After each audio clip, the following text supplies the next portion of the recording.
નમસ્કાર મિત્રો, સ્વાગત છે તમારું આપણી યુટ્યુબ ચેનલ પર અને ધમેશની માફક આજે પણ હું તમારી માટે એક નવી જ માહિતી લઈને આવ્યો છું. તો સૌપ્રથમ આપણે આ નવી માહિતી જાણી લઈએ.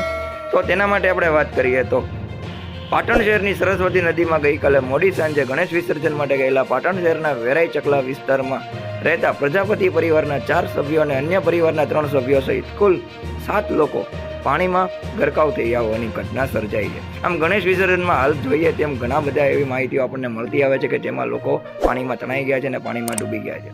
જેમાં વાત કરીએ તો સરસ્વતી નદીમાં ડૂબેલા 7 પૈકી 4 લોકોના તો મોત થયા છે. જ્યારે તરવૈયાઓએ 3ને બચાવી લીધા હતા અને નદીમાં ડૂબતા બાળકને બચાવવા અન્ય 6 લોકો કૂદ્યા હતા, જેમાં તમામ પણ ડૂબ્યા હતા અને આ ઘટનામાં 4 લોકોના મોત થયા છે.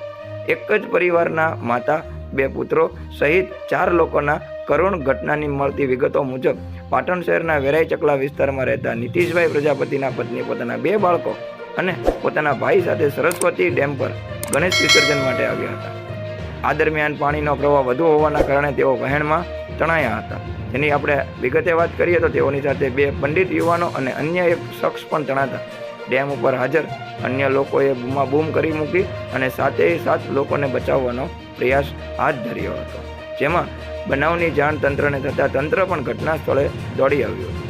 તરવૈયાની મદદથી તાત્કાલિક 3 લોકોને નદીમાંથી તણાતા બચાવી લેવામાં આવ્યા હતા. ત્યારે પોલીસ પણ આ બાબતે અત્યારે વાત કરી રહી છે અને પોલીસ પોતાની તપાસ આગળ ધપાવી રહી છે. મિત્રો, આવી જ માહિતી હંમેશા માફક આપણી ચેનલ પર પ્રસારિત થતી હોય છે. જો તમને આપણી ચેનલ પરના વિડીયો પસંદ હોય તો વિડીયોને લાઇક કરી લો, નોટિફિકેશન બેલ આઇકન પ્રેસ કરી દો, સાથે તમારા મિત્રો સુધી પણ આપણી ચેનલના વિડીયોને શેર કરો જેથી કરીને તેઓને પણ આવી જ માહિતી હંમેશા માફક મળતી રહે.